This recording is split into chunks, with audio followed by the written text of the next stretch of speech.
ata akong video sa Kabalen. Hindi siya naintindihan ng mga matatanda. Tapos puro matatanda yung nag-comment. Napasabi talaga kami, siguro hiwalay na lang talaga yung Pinanganak ako sa Pinas, sa Parañaque, hanggang grade 2. There was a time talagang nagsumbat ako kay mama.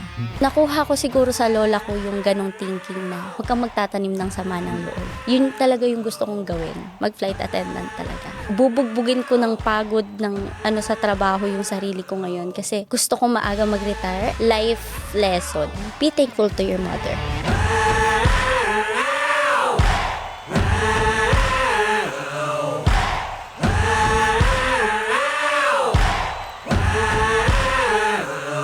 What's up, Internet World? Ako nga pala si Kyle from Filipino TV, also known as Coach Kyle from The Breakdown, also known as Kahil lang kabanda ng lahat from the Kulto Kultura podcast. Ang dami kong also known as.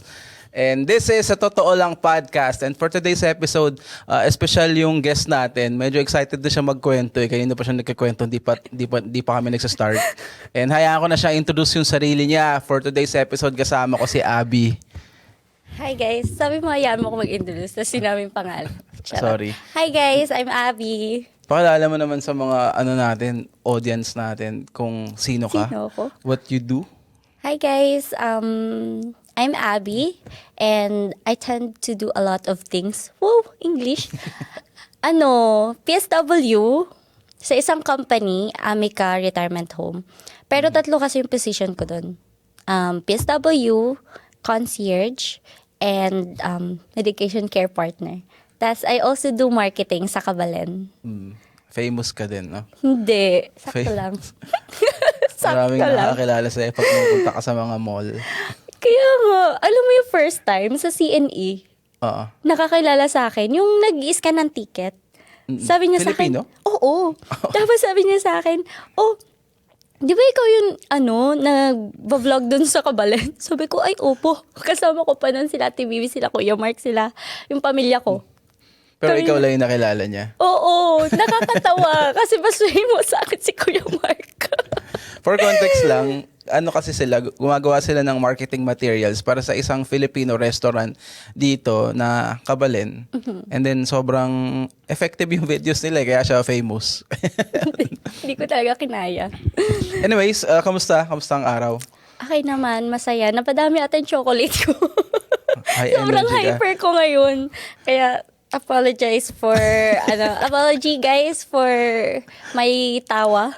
Kasi Medyo mapapasobra baliktad to. Medyo baliktad tayo ako. Low energy ako. Di ko alam kung bakit. Antok na antok ako eh. Gawa kasi ng weather. Actually, Partly. sobrang antukin ko talaga lately. Gawa din ng talaga ng, ang tawag niyan? Ng weather. Diba sobrang lamig kagabi. Iba yung weather kagabi. Sobrang lamig. Actually, hindi ko maalala. Wala Tulog nga ka akong ba? ginawa kahapon. Hindi nga ako lumabas. Sana all. Anyways, kamusta? Anong mga pinagkakaabalahan nyo ngayon recently? Recently, actually, ang daming Christmas party. Ang dami ko inattend ng Christmas party kasi iba-ibang department. Tapos, sa Kabalen din, sa Amica, 2 Christmas party. And aside from that, syempre, yung baby ko. I have a 3-year-old baby. Very cute. Kamukha ko. Charot. Kamukha ng asawa ko. So, isa ka ring young mother pala. Yes. Very young mom. Napagkakamalan ako 16 years old sa trabaho. Pasado ka nga eh.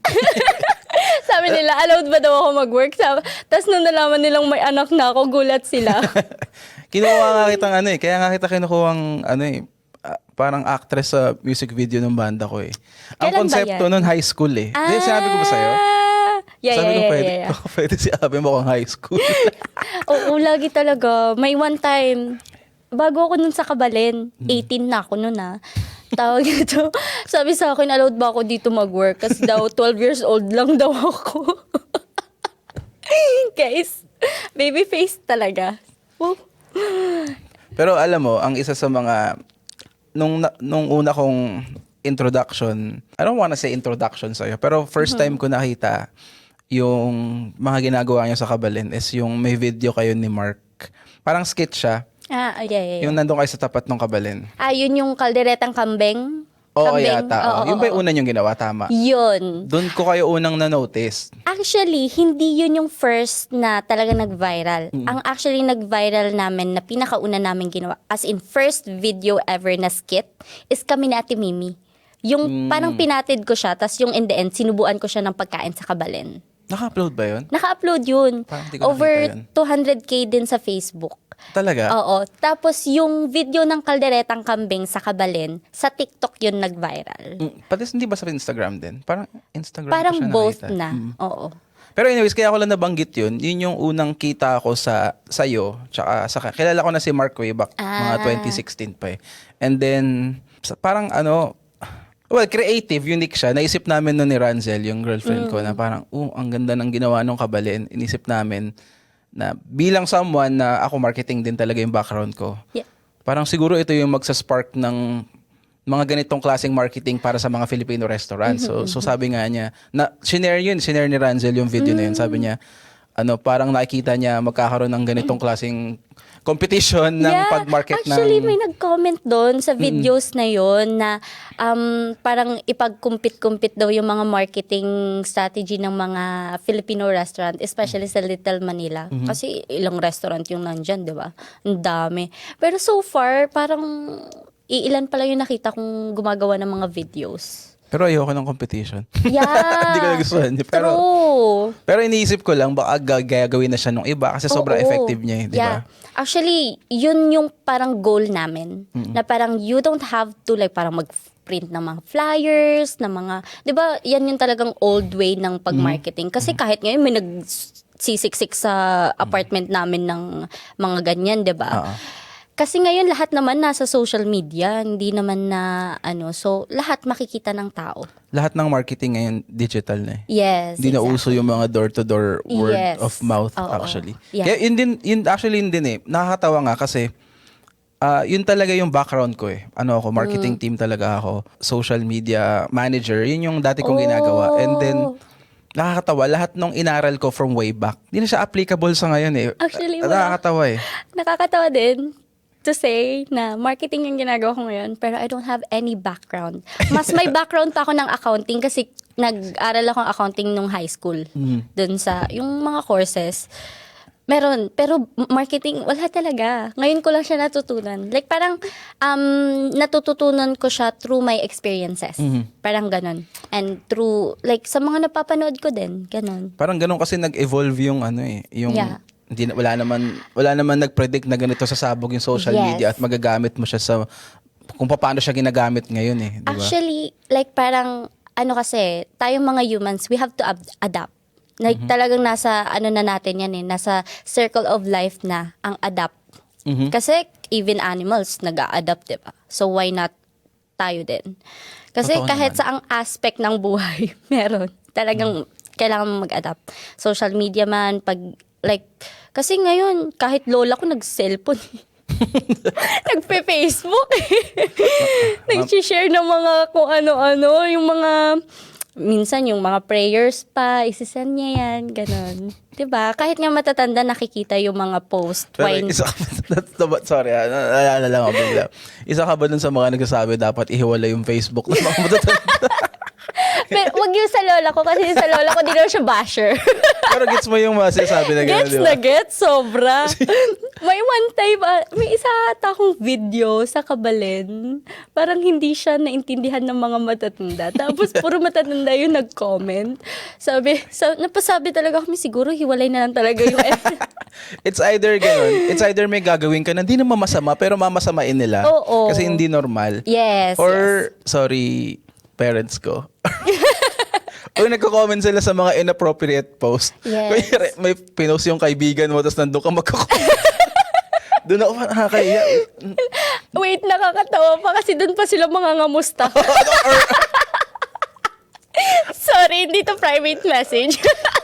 Nga, nakakatawa. Nakakatawa talaga. Merong pinost na yung boss namin, si Kuya Philbert. Meron sila dating, nagbabanda kasi sila dati. Sorry, share ko lang. Tapos, pinost nila yung video na yun. Tapos, shinare ko sa wall ko. Tapos, yung time na yun yung parang lasing-lasing sila, kuya. Sorry, kuya. Tapos so, pag tumutugtog siya, yung mga umihiga-higa sa floor si Kuya, may ganong video. Nag-comment yung tatay ko. Parang si Raulo. Bossing! Bossing, sorry! Nag-message ako sa tatay ko, boss ko yun. Boss ko yun, wala na ako schedule bukas. Pero nakakatawa. Pero kahit ganun, ang cute Pag nakita Kaya mo, nga. tinatry nilang mag-social media. Actually, ako kasi, hindi ako pala comment talaga sa social media. Even like sharing, hindi ako masyado. Minsan sobrang behind ko sa mga trends. Kahit na social media yung ginagawa ko. Pero kasi pag may nakita ko, minsan yung video, di ba nakakatawa na yung video, mas nakakatawa pa yung comment. Pag mga viral na controversial, ako nag-enjoy ako sa comment sections. Yeah, ako din. Lalo, ewan ko, ang toxic, sorry parang naturally kasi yung mga Filipino very toxic, pero funny. Yeah. Or Witty parang kasi. witty. Minsan nga naisip ko sa dami ng mga problema ng Philippines or nangyayari sa bansa na mga Yeah. katangahan, ganyan. Yeah. Ang dami pwedeng ayusin. True. Nakikita ko, ang tatalino ng mga Filipino pagdating sa kalokohan. Sobra. Pero di nila ginagamit sa tama. I know. Di ba? Sobra talaga. Grabe. Pag As tinignan in- mo kung paano sila mag-comment or mag-isip ng mga jokes, talo yung ibang lahi. Sobra. Diba? Sobrang nangingibabaw tayo sa kalokohan. Sabi ko, bakit sa kalokohan tayo magaling? Pero I know. ang daming problema sa bansa. Sa totoo lang. Wala, anyways, na-share ko lang. Anyways. Actually, gusto ko palang balikan. Yes. Sorry, nakalimutan kong banggitin. Kasi kaya ako nabanggit yung unang video na napanood ko sa inyo. Doon ko nakita na meron kayong chemistry ni Mark on screen. Actually, may mga nagko-comment na, uy, bagay kayo, ganyan-ganan. Pero guys, yun sa akin, work. Oo nga. Professional work. Siyempre, work naman talaga siya. Hindi, sa akin kasi, bilang isang someone na gumagawa ng video or mga ganong klaseng films, nagkaroon na ako ng interest na, na balang araw makakasko kayo kasi meron kayong Yeah. ganong klaseng connection. Inaabangan at ko pa chemistry. din. Kailan yan? Na-delay kasi. May, Sige basta na. may mga problema kasi sa mga may mga sign. Mangyayari yan. Sabihan mo lang ako. Hindi, andun pa rin naman yung kanta. Yung release lang kasi yung Actually, problema. yung kanta ang ganda. Sobra. Narinig mo? Oh, di ba sinend mo? Sinend ko. Hindi ko alam. Kala ko hindi ko sinasend. mo. Anyways, sige, bago tayo, bigyan lang natin ng context yung mga viewers natin kasi medyo dami natin pinag-usapan dito. Baka magtaka sila kung sino ba to tawa ng tawa dito. Sorry guys. Palatawa Paano natin, talaga. siguro, from beginning, kamusta ka as parang bilang isang bata? Ano ba yung upbringing mo? Saan ka pinanganak? Bakit ka tawa ng tawa pagtanda? Hindi, joke lang. Ano upbringing mo? Maalala mo kaya? Charot. Anyways, pinanganak ako sa Pinas, Parañaque, to be Okay. exact. Ito yung kwento ko. Pag nagpapakilala ko, saan ka nakatira sa Pinas? Nahihirapan ako magkwento. Kasi, pinanganak ako sa Pinas, sa Parañaque, hanggang grade 2. Okay. Tapos, from grade 3 to 6, nasa Mindanao ako. Tumira akong Mindanao with my lola. Due to family problem, naghiwalay yung parents ko. Si mama ko nasa abroad kasi. I was 2 years old nung nag-abroad siya. For our Okay. own good. Tapos, lumaki ka sa lola mo for hanggang anong taon? Grade 6. So, Mga 12, 11, 12. Yeah. Tapos, doon, natuto ako mag-Ilonggo. Mhm. So, doon natuto ako mag-Ilonggo. Pero, yung tatay ko, Bicolano. Hindi ako marunong mag-Bicolano. Ay, Tapos, wait. nanay Hindi mo ko, kasama yung tatay mo ng time na yun? yes. Na iwan siya sa Parañaque. Bali, kinuha kami ng lola ko due to, palainom kasi yung tatay ko. So, broken family ka. Broken family. Nung nag-abroad yung mom mo, Okay pa sila. along the way. Along the gets. way, yes. Yun. Siguro, we could say na maaga ako nag-mature kasi nga gawa nga ng family issues namin and all. Ngayon yung mom ko nandito sa Canada. Siya yun actually nagdala sa amin dito. And so proud of you, mom. And Pero isa ka ba dun sa mga bata na na siyempre walang presence ng nanay eh. Wala ka bang depression or childhood trauma? actually, meron. Actually, there was a time talagang nagsumbat ako kay mama. As in, talaga ang haba ng message ko sa kanya. Imagine nasa abroad siya, mag-isa siya dito. Kasi from Taiwan, dumiretso na siyang Canada. Once ko lang siya nakita nagbakasyon, 2009. And that was the time na naghiwalay din sila ng tatay ko. Nag-divorce sila that time. So, yun yung time, siguro mag-grade 6 na ako, or grade 5. Basta sinabi ko sa kanya na, lagi kang wala. Laging pagpasko, kami lang. Na, iyak. Sorry, iyakin ako. Okay lang. Hindi, kasi Sige lang. ayun, like parang, alam mo yun, syempre, hahanapin mo sa magulang eh. Like, nung grade 3 kasi ako, di ba, makikita mo yung mga kaklase mo, hinahatid ng parents nila, tatay, nanay. Ako, tricycle. Ikaw lang like, mag-isa? Hindi, parang service siya na kinuha. Okay, gets. That time, hindi ko pa na-imagine na swerte ko pala. Like, may service ako, ganun-ganun. Na parang kinuhanan ako ng nanay ko, service. Kasi like, parang probinsya kasi yun eh. So, parang mahirap yung papunta ng school, ganun. Pero at that time, hindi ko pa na-realize how lucky I am. Ngayon lang, nung pumunta ng Canada. That time, talagang haba ng sumbat ko sa nanay ko na bakit lagi kang wala sa mga activities ko. Sobrang active ko kasi sa school, extracurricular, like mga Girl Scout, mga competition, dance competition. Dancer ako dati, hindi na ngayon. Tumigas na yung buto. Hindi pa late? Pero yun, mahirap sa part na parang broken family ka, nasa lola mo. Pero yung pagmamahal ng lola nandun eh. It's just hahanapin mo talaga yung kalinga ng magulang. Iba pa rin yung presence ng parents Yeah. Pero right now kasi, masasabi ko, I'm thankful that happened. Kasi without those na parang struggles, I wouldn't become who I am ngayon. Kasi that time, iniisip ko lang yung sarili ko na parang, wala akong ganito. Hindi ako mahal ng nanay ko kasi 2 years old lang ako, iniwan niya na ako, ganun. And masakit. Siyempre, sa nanay mo, imagine mo, nag-aalaga siya ng ibang bata. Tapos yung anak niya hindi niya maalagaan. Kasi kailangan niya kumita ng pera para din naman sa amin. And imagine, by herself, nakuha niya kaming dalawa ng kuya ko. So, for that, thankful ako na kahit iniwan niya ako ng maaga, hindi niya naman ako pinabayaan. Kaya gusto ko din i-share kasi 'di ba maraming parehas ko na broken family, tapos yung parents nila, either yung dad nila or yung mom nila, nakikipagsapalaran abroad just to give them a better life. So, siguro sa mga kagaya ko na ganun, don't think na parang iniwan kayo ng parents nyo just for their own good. Hindi. Kasi hindi naman naaalis kung walang paki sa'yo. Kasi those sacrifices, kasi may bunga. Which is ito ngayon. Like ngayon, nakakapag-provide ako sa sarili ko. Kahit may anak na ako, diba? Like parang mas better. Kasi imagine, nakaka-afford kami ng mga sapatos. Unlike sa iba, diba? Na parang kapos. Ganun.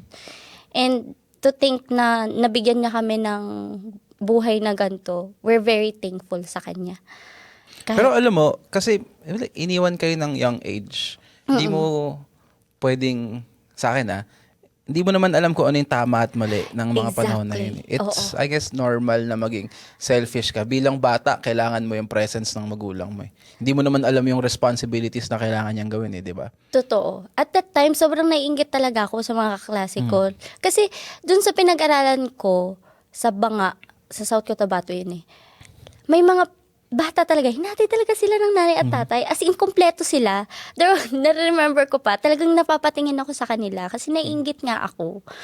Mainggitin kasi ako ng bata ako Pero, hindi sa material na bagay. Naiinggit ako sa mga presents na There was a time na parang, nag-perform ako noon sa school namin.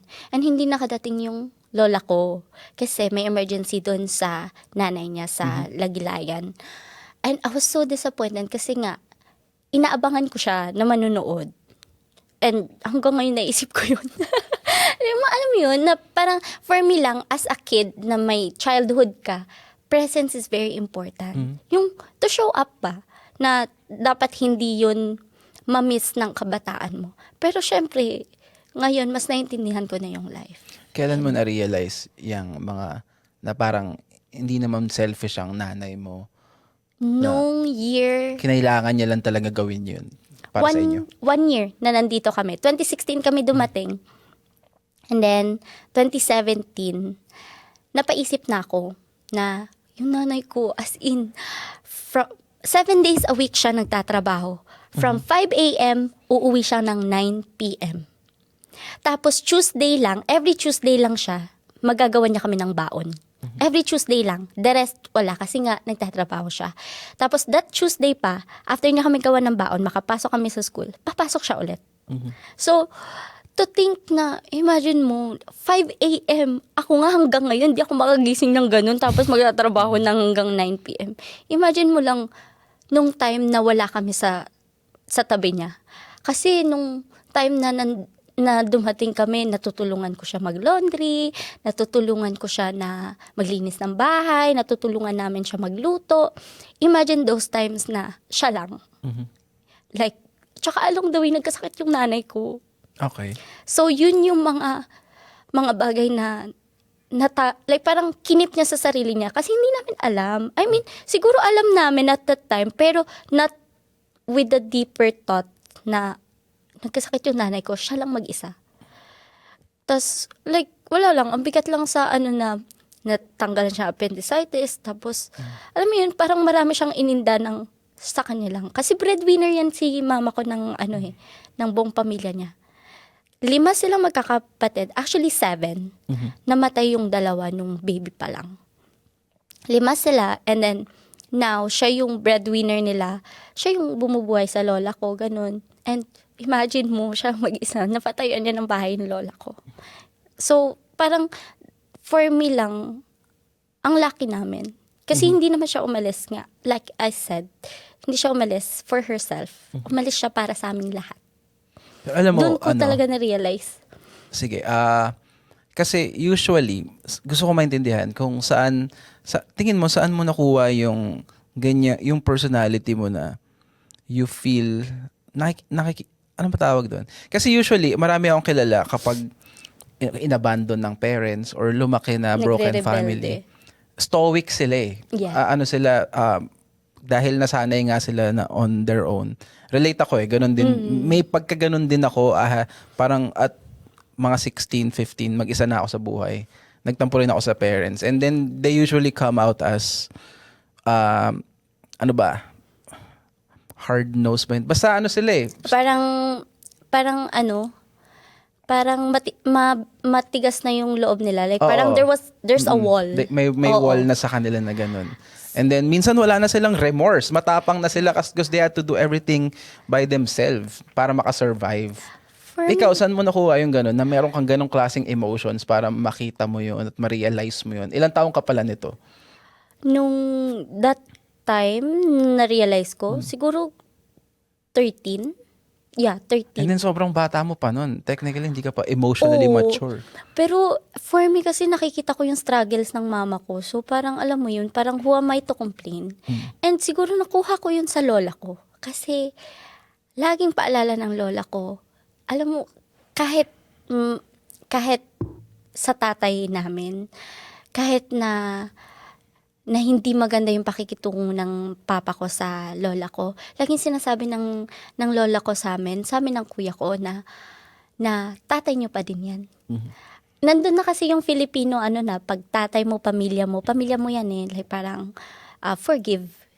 Parang ganun yung, Pero for me naman, hindi ko yun inisip na that way. Ang inisip ko is, yes, family ko. Like parang, sa lola ko na lang eh, like parang lagi niya kasing pinapaalala na parang lahat ng ginagawa ng mama niyo para sa inyo.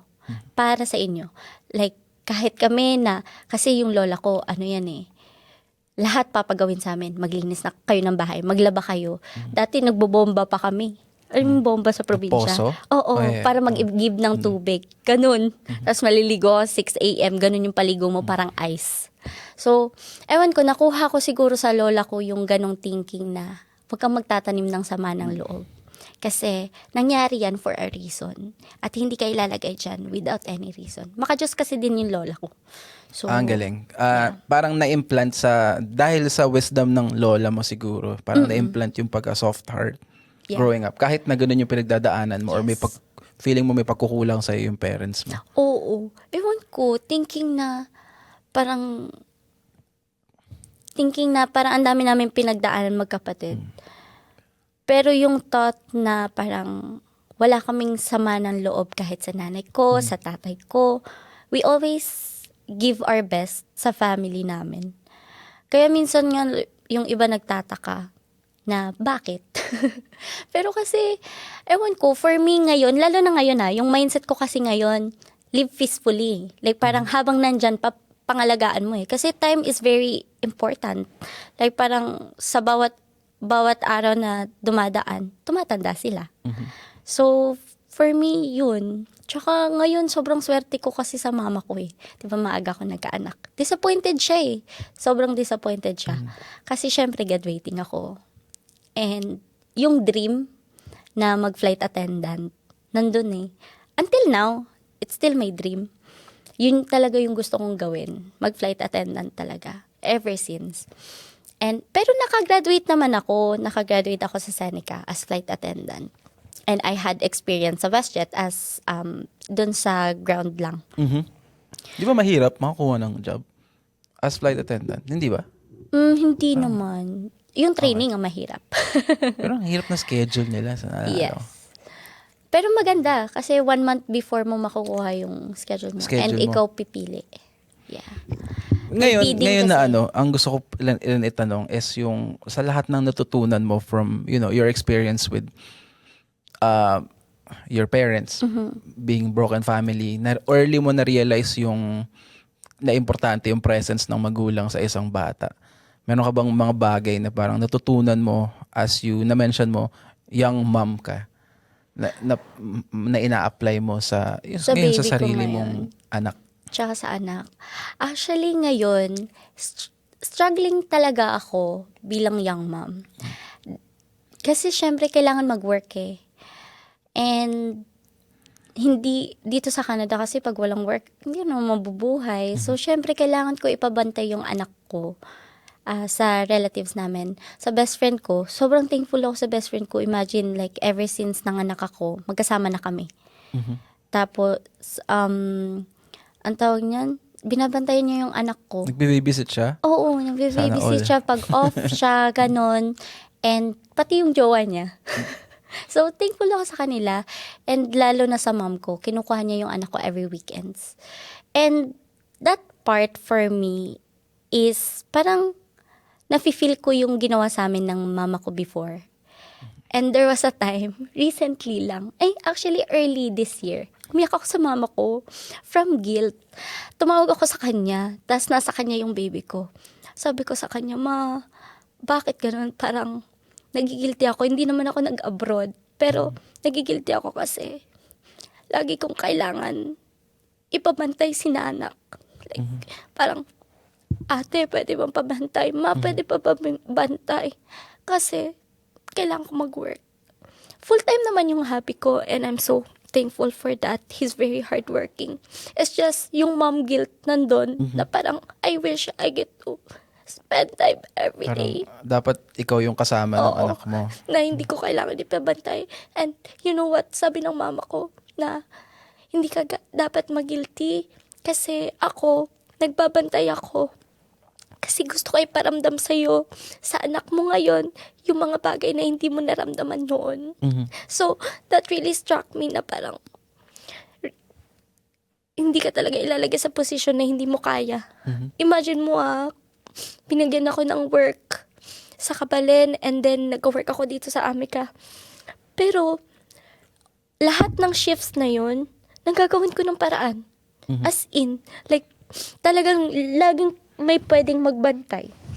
And I'm just so thankful sa part na yun na yung relatives ko, from my tita, to mama ko, sa kuya ko, sa ate ko, na willing sila na bantayan yung anak ko. Kasi yun yung struggle pag nasa abroad eh. Yung magbabantay talaga sa anak. And yun lang, like, na-realize ko na parang hindi man ako makabawi sa anak ko na parang lagi akong kasama na everyday. Pero the moment na magkasama kami, dun, ipaparamdam ko na mahal ko siya, na pagluluto ko siya, ganun. Kasi hindi naman ako 7 days a week nag-work katulad ng mama ko before. May na off naman ako 2 days, 3 days off, ganyan. And ang lagi sinasabi ng mama ko sa akin is bigyan ko din ng time yung sarili ko. siguro, thankful ako sa part na yun kasi kahit sa hubby ko, they're very supportive kapag may mga pupuntahan akong iba. They're okay with it. Kasi nga, gusto nila enjoy yung pagkadalaga ko. Kasi sa mga maagang na buntis, syempre, they thought na parang it's over for them eh. Like parang, ito na yun eh, motherhood na, ganun. Hindi ka na pwedeng, tali ka na, hindi ka na pwedeng magsaya and enjoy. Pero sa buhay ko ngayon, actually ngayon, like, talagang supportive sila sa ayun, nakakapagawa ng videos, nakakasama kahit saan, mga concerts, nakakapunta ako. Kasi they allow me. Like parang, they allow me to have that old self. Kasi talagang sobrang sociable kong tao. And sabi ng mama ko na bumawi ka sa sarili mo. Imagine mo like parang, like, siya pa magsasabi, kailangan mo ng bantay, ganyan.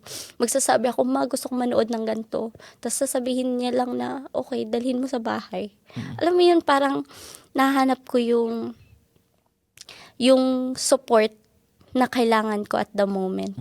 Sa best friend ko, sa nanay ko, especially yung asawa ng nanay ko ngayon, yung stepdad namin. We had some misunderstanding before, pero ngayon, talagang makikita mo yung pagmamahal niya sa anak ko. Imagine mo, hindi niya naman yung kadugo. So, for me lang as a young mom, it's very important to have a good support system na nakapaligid sa'yo kung mag-aanak ka. Pero parang Abby, vital. Naisip, pero para sa sarili mo, how do you, kasi sabi mo nga may guilt ka na parang lagi mong kailangan ng tagabantay. Paano mo kino-convince yung sarili mo? Kahit ba sabihin mong full ka ng support system, syempre gusto pa rin ng parents, ay dapat ikaw yung kasama ng bata.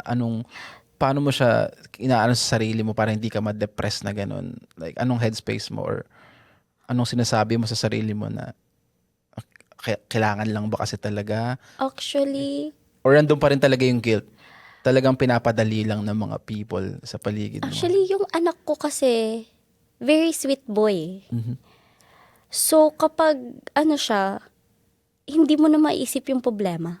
Like, parang mawawala agad yung guilt mo. Magsabi lang siya, Mommy, I love you. Like, parang, mararamdaman mo kasi sa anak mo yung pagmamahal eh.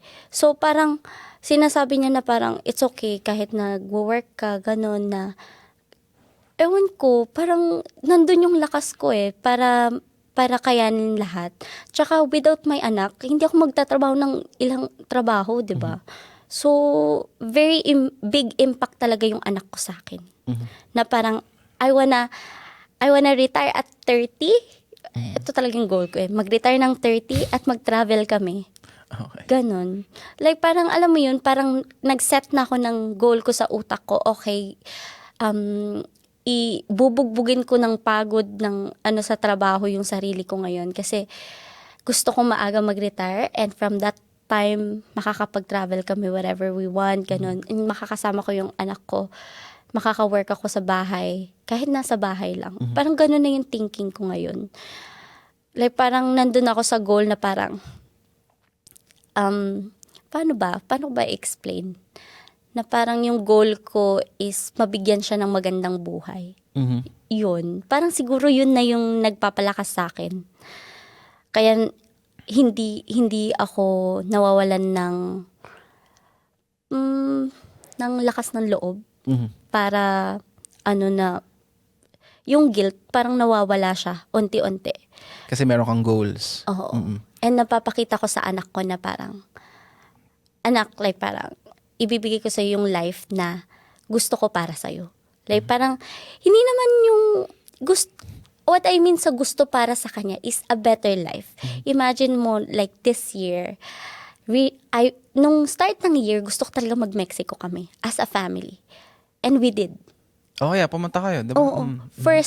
First travel namin out of the country as a family. Imagine at the age of 23, nadala ko yung pamilya ko sa Mexico. Nadala namin mag-asawa sa Mexico. So, for that, like parang masaya ako na unti-unti naabot ko yung goals ko. As long as nagsiset ako ng goal, okay, this year kailangan ganito. For me, very goal-driven kasi akong tao eh. Na pag wala akong sinet na goal, parang I don't know where to go. So, dapat meron talaga. Na parang, okay, at this age, kailangan ganito. Hindi naman sa sinasabi ko kailangan siyang mangyari. Pero at least there's something in your mind na you look forward to. Saan naman ang galing yung ganong mentality mo? Hindi ko din alam. Pero yung pagiging courageous ko kasi sa mga bagay-bagay, nakuha ko sa nanay ko. Even yung hubby ko, nagsasabi siya na, para ka ng mama mo. Kasi si mama kasi, siya goal-driven din yung nanay ko May mga bagay siyang gustong gawin, nagagawa niya. As long as she's, parang iset niya yung mind niya doon, parang gagawin niya talaga. I-fulfill niya yun. And I'm so thankful na siya yung parent ko. And yeah. Para masabi mo na parang gusto mo mag-retire at the age of 30. Very early, no? For others, very early. Pero kasi maaga ako nagkapamilya. What I say when I retire is technically, syempre, kailangan pa din may pumapasok na income. Paano naman ako magbabayad? Pero, kaya ako sobrang yaman mo na by 30. oo, sabihin, parang ganun yung kung goal yun yung goal ko. mo, edi ngayon pa lang dapat paldo ka na. That's the goal. Hindi sa pagyayabang or ano. It's just, I wanna have the life na parang best sa anak ko. Kasi ako, flight attendant nga naman yung gusto ko, di ba? Travel the world. First tattoo ko actually is map. Maliit lang. Tapos may airplane nakaganon sa likod. Map ng mundo? Oo. Nice. Maliit lang, world map. Tapos may airplane na nakaano. So like it reminds me na I really wanna pursue this lifestyle na magta-travel kami as a family.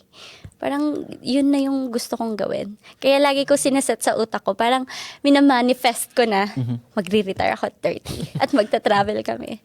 And pero gaano ba ka-busy yung life ko? Nasa hustle period ka ngayon ng buhay mo and then balak mo nga mag-retire by 30. Yes. Gaano ba ka-busy ang araw mo? How's your week or day look like? Kasama yung motherhood, yung balancing, ano bang itsura ng week mo or isang araw mo? Actually, yung araw ko, very busy. May times na,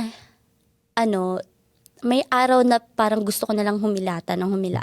And there is, like talagang may time talaga na nakahilata lang ako. Kasi madidrain ka Madidrain ka talaga. Pero, from like ngayon, holiday season, tapos pag summer, dyan talaga ako like parang sobrang kumayod.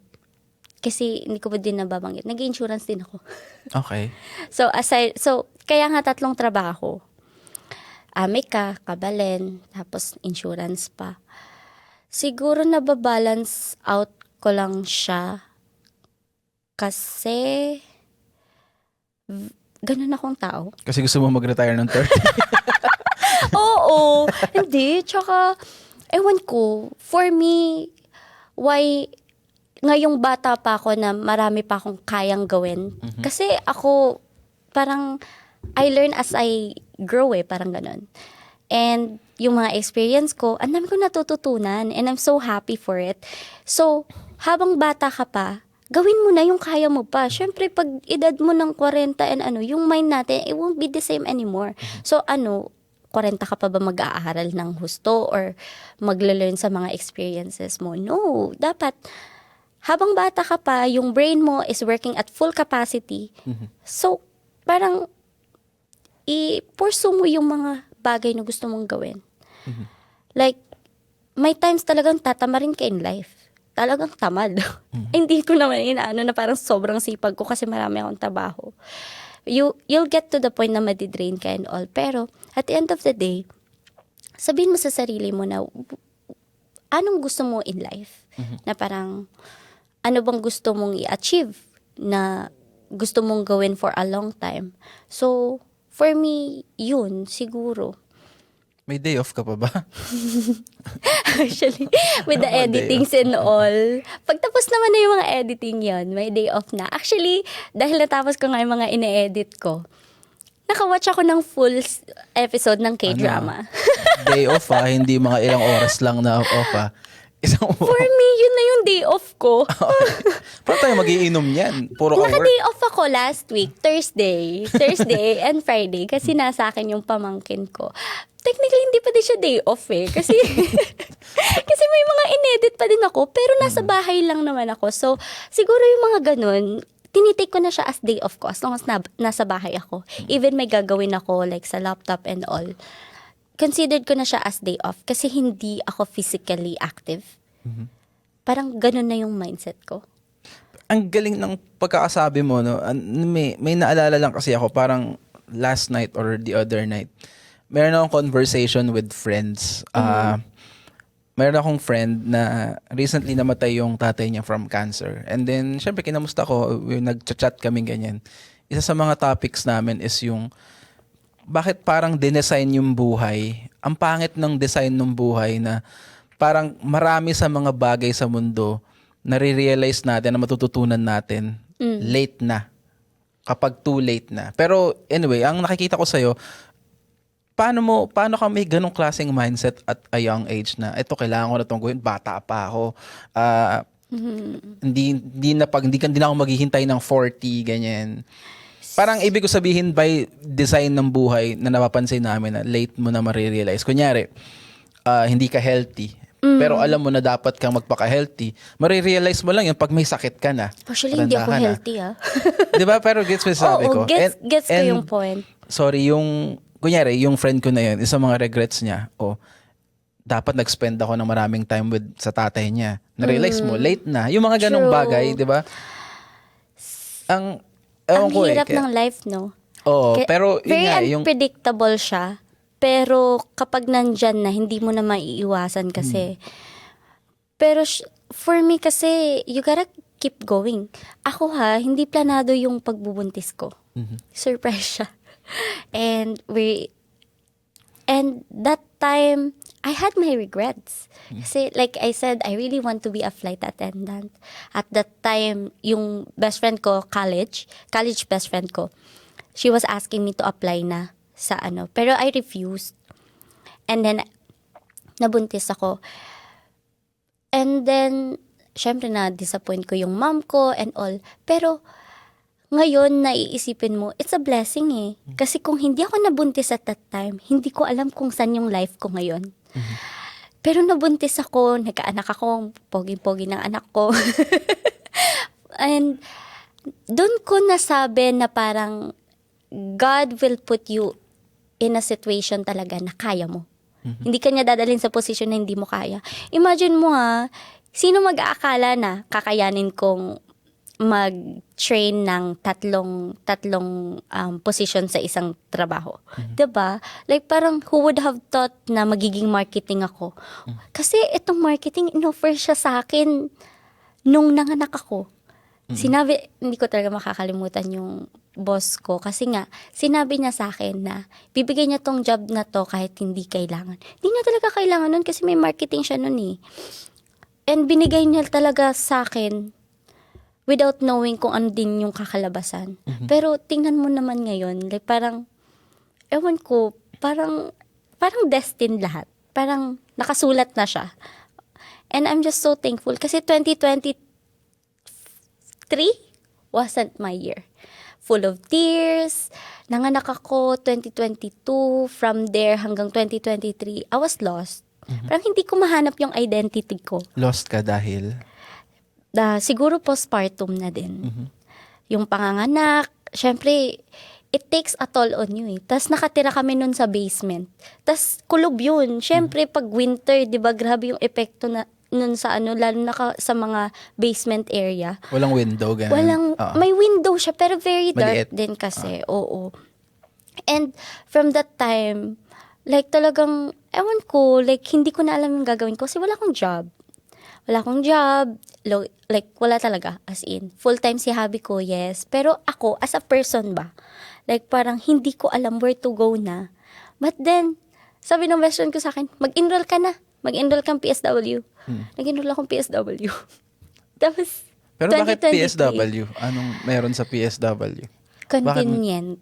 Okay. Pag nagkapamilya ka na, isa-set aside mo na yung dreams mo eh. Isa-set aside mo na talaga yung dreams mo. Just to provide like a good life or para lang maka-help sa financial situation nyo. So for me at that time, that was it. So nag-aaral akong PSW nun. And graduate ako 2024. And then boom, 2024 was my year. Mhm. As in, nakakuha ko ng job sa Amica, yung marketing, inoffer siya sa akin ng June 2024 din. And then nakuha ko yung license ko for insurance.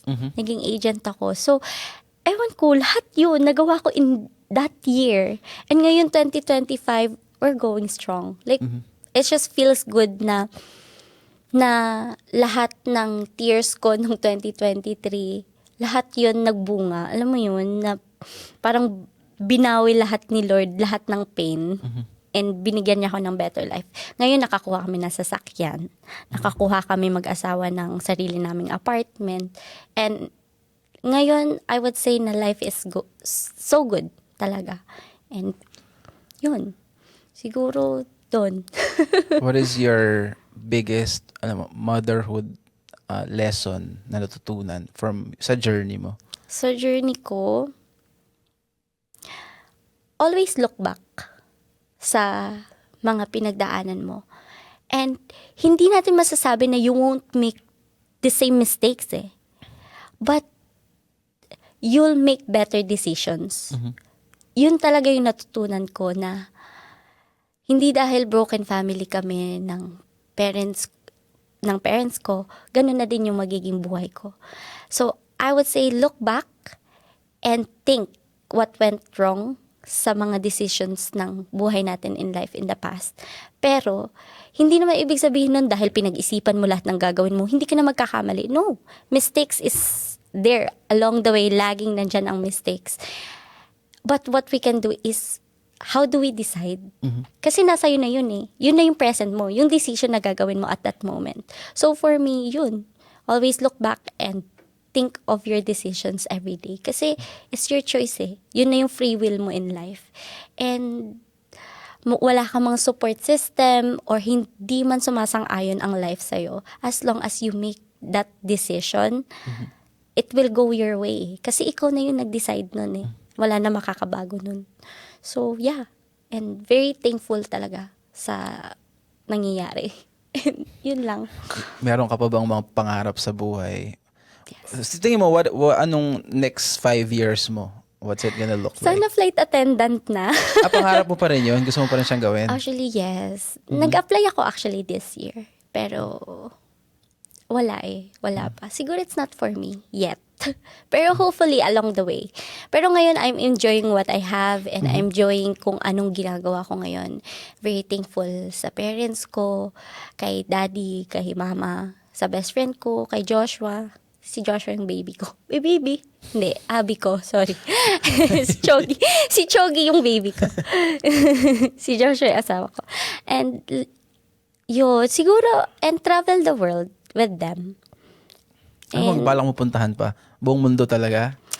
Hindi naman buong mundo kasi dangerous yung iba yung may kasama kong anak. Afghanistan. So, siguro Korea next. Wow. Hindi, actually Disney Korea. next. Gusto ko mag-Disney kasama yung anak ko. Saang Disney? Sa Japan? Hindi, kahit lang, US lang. Kahit US muna. Saka na yung Japan kasi nagiging anime lover na kasi ako gawa ng asawa ko. Kakainis. K-drama. Mahilig ka ba sa K-drama? Kaya gusto mo Korean? Oo. Tsaka, anime na din. K-drama ever since. Pero yung anime recently lang. First kong napanood, Naruto. Ayun, hindi ko napanood. Ganda. Tsaka Demon Slayer. Anong K-drama ang paborito mo recently? Ngayon, actually, favorite ko yung Reply 1988. Ano, movie ka ba or Hindi, series? series. Mostly series yung pinapanood ko. Okay, anong pinapanood mo recently? Ano yung pinaka-nagustuhan mo? Yung recently na pinanood ko is Hometown Cha-Cha-Cha. Yun yung pinaka-recently na pinanood ko. And grabe yung iyak ko doon. Grabe yun. Pero yung pinaka-favorite ko, dalawa, Scarlet Heart and yung Reply 1988. Reply 1988, nothing beats it talaga. Galing nila, no? Grabe sila gumaling. Ang galing. Napanood mo yung alam mo yung A Time Called You? Hindi pa. Panoorin ko. Sobrang ganda. Grabe yung konsepto. Bilang isang, creator. Oo, like ako kasi, siyempre, nagsusulat ako ng mga ganong klaseng storylines. Nabibilib ako kung paano lang naiisip yung mga ganong klaseng konsepto. Yeah. Actually, ngayon, like, nga nasabi mo, no, ng pagiging creative, nagiging ano ka na din eh, like parang, pag nanonood ka, na-judge mo na yung nangyayari. Nandun ka na sa analyze na aspekto eh, hindi na dun sa ano eh. Pero ang ganda ng ewan ko, ang ganda ng mga Korean drama na pag-isipan talaga. Even the quality is so good. Quality, nothing beats it. Mga sci-fi nila nanonood ka? Yes, Mga Alchemy of Souls, mga ganyan. Yes. Napanood ko na yan. But, ewan ko. Hindi mo trip? Okay siya. Nagustuhan ko siya kasi I'm into action sci-fi talaga. Pero, okay naman yung twist niya. Bitin lang siguro ako. Like, parang, there's something na parang kailangan, may hinahanap ako dun sa ending. Kasi yung season 2, parang medyo, yung niya. Yung season 2 para sa akin, parang kulang siya ng, kasi di ba pinalitan yung, kulang yung gets ko yung pagpalit eh. Oo, pero kulang nga yun. Galing, something missing. Pero ang galing. Gusto ko yun. Crash Landing. Yes, napanood ko na yan. Gusto mo siya? Okay din. Okay din. Nasa top 2 ko yun Kinikilig din ako. Top 2 ko yung Crash Landing tsaka yung Time Called You. Kailangan mo panoorin Time Called You. Panoorin ko yan. Next on my list. Mindfuck ako. Mahirap siya intindihin pero pag nandun ka na, mamamindfuck ka paano naisip yun. Ngayon kasi, nakakanood lang ako pag talagang alam kong tapos na ako sa lahat ng trabaho. Kasi kailangan binibinge. Oo. Which is yung last kong nood is September pa. Ngayon na lang ulit. Naka-watch ako ng full season. So, I'm so happy. Galing talaga ng mga Bagong Korean. nakaligayahan ko, sobra. Alam mo yun, parang pag may mga nagagawa kang bagay na, it just makes me happy. Pag nanood na kasi ako, parang ayoko na tigilan. Nag-Wattpad din kasi ako dati. So, kung paano ko magbasa ng Wattpad noon, ganun ko siya na-apply paano manood ngayon. Yeah. Inaabot ng madaling araw. Sorry. Nakaka-addict kasi. Sobra Nakaka-attach. I know. Bago tayo Abby, is there anything about you na parang gusto mong malaman ng whoever possible na makakita nito na, alam mo, hindi ko natanong, hindi natin nadaanan that you wanted to share? Siguro na lang, life lesson na be thankful to your mother. Kasi for me, all this time lahat. Parang I feel like my mom is such, parang bait niyo. Lahat. Tas kahit na may sarili na kami pamilya, binibigyan niya pa din kami ng kuya ko. And this is, nasasabi mo to despite the fact na parang lumaki ka na di mo siya kasama. Yes. And mas naging close kami ngayon. Mas nakakapag-open up ako sa kanya. Unlike before, na parang there was a wall. Kasi nung dumating kami dito, hindi kami close. Minsan pag magpapaalam pa ako, papadaan ko sa kuya ko. Sabi ko, kuya, mas close kami na kuya ko eh. Kasi kami, all this time, lahat ng pinagdaanan namin, magkasama kami. And before, yung kuya ko, sasabihan ko pa siya, kuya, paalam mo kay mama. Ganun. As in, wala kaming communication ng nanay ko before. But now, dumating yung anak ko, tapos parang so much better na yung relationship namin. And mas nakakapag-open up kami sa isa't isa. And I feel like that's very important, communication. Kahit sa asawa, sa anak, sa kung sino man, communication is very important. You have to be very clear kung anong nararamdaman mo. Kasi pag hindi, magpa-piled up yan eh. And yun, for me, love your mom. Talaga. Kasi they sacrificed a lot. And yung mom ko ngayon, swerte. Mas sabi ko, sobrang swerte ko sa nanay ko. Kasi yung support, like I said, support system nga, nandyan siya all the way. And yun. Yan lang. May question ka pa ba? Ganda ng pagkakasabi mo dun sa bagay na yun. Well, actually madami tayong pwedeng pag-usapan pero medyo limited nga yung time natin. I know. Bago tayo magpaalam, Abby, baka meron kang gustong pasalamatan or i-shout out or sabihin mo na lang sa kanila mahahanap. Hi guys, shout out to you all.